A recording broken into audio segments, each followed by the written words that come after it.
Hello friends, welcome to another episode of Bollywood this week. मैं आवर अंसारी आप सभी लोगों का अक्षय कुमार एंड अरशद वारसी की फिल्म जॉली एलएलबी 3 यानी कि जॉली एलएलबी 3 के एक और एपिसोड में तहे दिल से हार्दिक स्वागत करता हूं। क्या हो रहा है मेरा भाई? It has been a tough 18 hours for Jolly LLB 3। किसी भी फिल्म के लिए रिलीज से एक डेढ़ दिन पहले मेन सिनेमाज जो है अपने इंडिया में, भारत में, जो कि पीवीआर एंड आइनॉक्स है, वहीं पर अगर आपकी एडवांस बुकिंग जो है वो बंद कर दी जाए तो कितना कमोशन, कितना पैंडेमोनियम होता है, इसका जीता जाता एग्जांपल है जॉली एलएलबी 3। लेकिन guys, Akshay Kumar and controversy during the release are no new sight for us. सभी लोगों को पता है किस तरह से बेल बॉटम थिएटर्स को बस खोलने के नाम पर रिलीज कर दी गई। उस फिल्म का पोटेंशियल अच्छा खासा था। Sooryavanshi would have been Akshay Kumar first Hindi film to touch 300 crore, लेकिन अनफॉर्चुनेटली 50% की ऑक्यूपेंसी थी उस समय पर। इतना ही नहीं, सेल्फी के वक्त एडवांस बुकिंग ही नहीं खोले। एक शाम को एडवांस बुकिंग खोले पिक्चर की, तो उतनी तो ओपनिंग लगनी थी ना फिर 2 करोड़ की। उसके बाद खेल खेल में सिर्फ 4000 शोज थे। सरफिरा के टाइम पर भी वही कांड हुआ था। केसरी 2 इतनी बड़ी फिल्म, वहां पर भी इतना लिमिटेड रिलीज दिए है। हाउसफुल 5 में ए वर्जन देखना है, बी वर्जन देखना है, वो कंफ्यूजन हो गया। एंड अब जॉली एलएलबी 3 में यहाँ पर अक्षय कुमार के फैंस तो सर खुजाते रह गए हैं, क्योंकि एक नई चिड़िया का नाम उनके लिए आया है। वो चिड़िया का नाम है VPF. VPF is a menace. ये कोई नई बात नहीं है कि विजुअल प्रिंट फी जो है वो यहाँ पर प्रोड्यूसर्स के सर पर चढ़कर यहाँ पर बोलते ना लफड़ा करने को तैयार रहती है। मलयालम सिनेमा वीपीएफ चार्जेस की वजह से झुलस रही थी, बहुत कंट्रोवर्सीज हुई थी। इनफैक्ट पिछले साल ही बहुत लफड़ा हुआ है वीपीएफ को लेकर। अब वीपीएफ क्या है? वाईकॉम 18 जो कि इस फिल्म के निर्माता है, करता धरता है, उन्होंने यहाँ पे नेशनल चेन्स जो है उनसे एक अग्रीमेंट किया था। अब नेशनल चेन में तो सिनेपोलिस भी आता है, लेकिन सिनेपोलिस ने अपना हाथ जो है पीछे रखा, बोला कि नहीं, कोई टेंशन नहीं, हम लगाएंगे। लेकिन नेशनल चेन के नाम पे दादागिरी करने वाले पीवीआर एंड आइनॉक्स ये अड़े रहे। सडन डिमांड आ गया कि हम लोग यहाँ पर वीपीएफ यानी कि विजुअल प्रिंट फी जो है वो चार्ज करेंगे। पहले वाईकॉम 18 ने अग्रीमेंट कर दिया था कि वीपीएफ का एग्जेम्प्ट करना है आप लोगों को। एंड गाइस, अभी की बात नहीं है सिर्फ जॉली एलएलबी 3 की, ये पिछली जितनी फिल्में है ना, तब से पिछले कई सालों से वीपीएफ माफी है। लेकिन अभी सडनली पता नहीं क्या हुआ, पीवीआर आइनॉक्स को उन लोगों ने वीपीएफ कितना मांगा, 3.5 करोड़ का वीपीएफ मांगा प्रोड्यूसर से। एंड जब प्रोड्यूसर लोगों ने कहा कि हम वीपीएफ नहीं देंगे, पीवीआर आइनॉक्स ने क्या किया, फौरन ही उन लोगों ने यहाँ पर उन लोगों को धमकाना शुरू कर दिया, पिक्चर को निकाल दिया एंड एडवांस बुकिंग को बंद कर दिया। अब इससे कंफ्यूजन क्या हुआ, वो लोग जिन्होंने एडवांस बुकिंग की थी वो अपना टिकट कैंसिल करना चाहते थे। तो जब शो ही नहीं होगा तो कैंसिल क्या होगा? हाँ, क्योंकि ऑब्वियसली पीवीआर आइनॉक्स में फिल्म नहीं दिखा रहे थे, तो शो यहाँ कैंसिल करके दूसरी जगह बुक करेंगे ना, तो ये 17-18 घंटे इस फिल्म को बहुत कॉस्टली होने वाली है। जो भी फिल्म ओपनिंग लेगी उसमें 2-3 करोड़ का नुकसान पकड़ के चलो, ये होने वाला है। मुझे पता है 2-3 करोड़ का एडवांस बुकिंग पूरा नहीं होगा इस फिल्म का, लेकिन फिर भी बहुत लोगों को पीछे छोड़ा है। यहाँ पे एडवांस बुकिंग जो करने के लिए आए थे उनको निराश किया है। सो गाइस, अब कहानी कुछ इस तरह से है। वीपीएफ कैसा है, एक अनफेयर अमाउंट रहता है जो कि मल्टीप्लेक्स चार्ज करते हैं ऑल इंडिया लेवल पर। सबसे बड़ी बात है कि हॉलीवुड फिल्मों के लिए वीपीएफ जो है माफ है, लेकिन गाइस क्यों इंडियन फिल्म्स के लिए वीपीएफ जो है रखा गया है, ये अब समझ के सबसे बाहर है। इतने साल से नहीं था वीपीएफ, लेकिन अब पीवीआर आइनॉक्स ने डिसाइड किया कि वाईकॉम 18 को हम लोग एग्जाम कर देंगे, वीपीएफ नहीं लेंगे।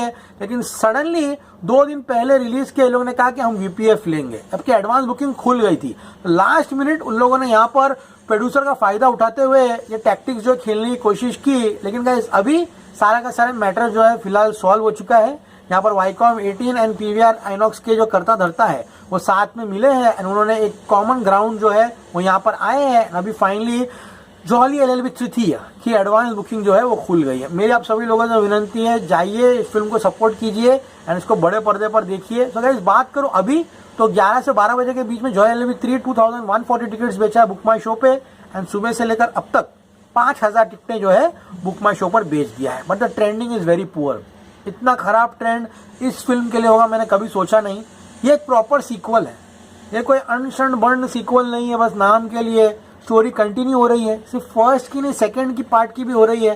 दोनों कैरेक्टर्स को साथ में लाया जा रहा है। अब इसके अलावा मैं कुछ बोल नहीं सकता, मैं लोगों को खींच के थिएटर में ला नहीं सकता गाइस। मेरा इतना काम है कि बोलूँ कि फिल्म देखिए आप लोग जाकर।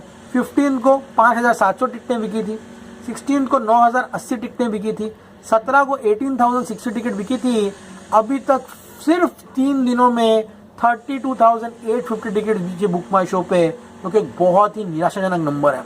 बात करें एडवांस बुकिंग की, तो हम पिछले 2 दिन से उम्मीद लगाकर बैठे हैं कि अब 2 करोड़ की एडवांस बुकिंग होगी, अब हो जाएगी। अरे आओ आओ आओ, 2 करोड़ हो ही नहीं रहा एडवांस बुकिंग।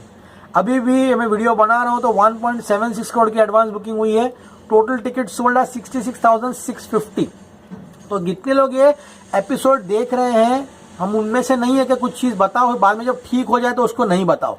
पीवीआर आइनॉक्स में एडवांस बुकिंग खुल चुकी है, go and book your tickets. ATP जो फिल्म का कम हो गया है 220 रुपये हो चुका है, एंड टोटल शो काउंट है 7,300। एक अक्षय कुमार जैसे स्टार की पिक्चर को तुम लोग 7,300 शो दे रहे हो, कौन सी पिक्चर लगी है भाई बताओ मेरे को? हाँ, कौन सी पिक्चर लगी है?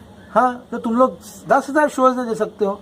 It's very heart breaking guys. पता नहीं लोग बोल रहे तू इतना क्यों टेंशन ले रहा है, तेरी पिक्चर है क्या? यही तो प्रॉब्लम है ना, यही प्रॉब्लम है।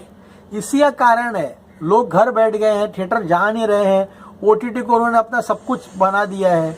हाँ, फिल्में फ्लॉप हो रही, तुमको क्या लेना देना है? यू नो, वो लोग बॉलीवुड की फिल्में देख रहे कर रहे, Hindi cinema is B neglected. चलो खराब फिल्में बनाए तो हम लोग नहीं भी बोल सकते हैं, वो भी नहीं देखना है। जो मास तबके के लिए फिल्में बनती है वो भी नहीं देखना है, और अच्छा कंटेंट आ रहा है तो वो भी नहीं देखना है। तो सादा टू सर पैर की पिक्चर नहीं है, तुम लोग ऐसा बोलते हो, वो नहीं देखे, समझ में आया। बागी 4 तुम लोगों को क्रिंज लगा, खराब लगा, तुम लोगों ने नहीं देखा, चलो वो भी समझ में आया। यहाँ क्या हो रहा है भाई, इधर क्या हो रहा है तकलीफ?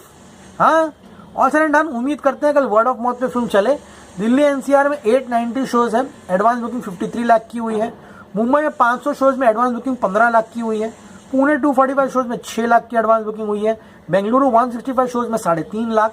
बात करो हैदराबाद की, 150 शोज में 6.3 लाख। कोलकाता 320 शोज में 3.8 लाख की एडवांस बुकिंग हुई है।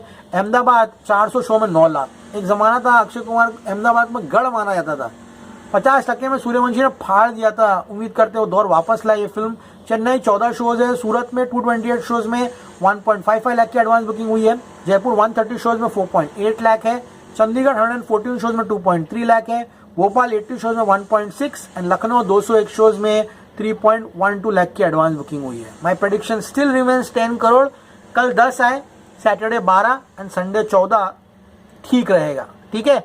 Ideally this film should have open more than 15-16 crore, लेकिन अभी ये एडवांस बुकिंग देखकर नहीं लगता। एंड अब मैं बोल भी नहीं सकता हूँ कि दिन बाकी है, 12 घंटे बचे हैं इसकी एडवांस बुकिंग को समाप्त होने के लिए। उम्मीद करते हैं रात को इसका डबल हो, मैं कुछ उम्मीद नहीं कर रहा हूँ फिलहाल। सबसे पहले 2 करोड़ हो जाए, 2.5 करोड़ पे वीडियो बनेगा, ठीक है। उम्मीद करता हूँ शाम तक 2.5 करोड़ हो जाए भाई एडवांस बुकिंग पिक्चर की। फाइनल एटलीस्ट 3 करोड़ होए, ताकि वॉक इन ऑडियंस की मदद से एटलीस्ट 10 करोड़ की ओपनिंग ये फिल्म जो है यहाँ पर ले।